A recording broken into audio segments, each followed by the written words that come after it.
حضرت عبداللہ بن عباس رضی اللہ تعالیٰ عنہ سے روایت ہے کہ رسول اللہ صلی اللہ علیہ وآلہ وسلم کی خدمت میں ایک شخص حاضر ہوا اور عرض کیا کہ کبھی کبھی میرے دل میں ایسے برے خیالات آتے ہیں کہ جل کر کوئلہ ہو جانا مجھے اس سے زیادہ محبوب ہے کہ میں ان کو زبان سے نکالوں۔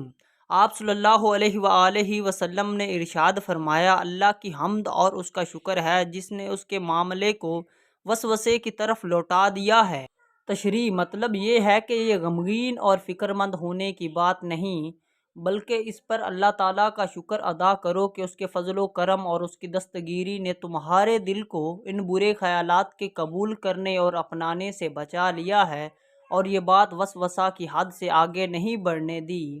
حضرت عائشہ رضی اللہ تعالی عنہا سے مروی ہے کہ نبی پاک صلی اللہ علیہ وآلہ وسلم نے فرمایا، جب کسی علاقے میں برائی عام ہو جائے تو اللہ تعالیٰ اس علاقے میں اپنا عذاب بھیج دیتا ہے۔ عائشہ رضی اللہ تعالیٰ عنہا نے کہا، اس علاقے میں اللہ کے فرما بردار بھی ہوں گے؟ آپ صلی اللہ علیہ وآلہ وسلم نے فرمایا، ہاں، پھر وہ اللہ کی رحمت کی طرف چلے جائیں گے۔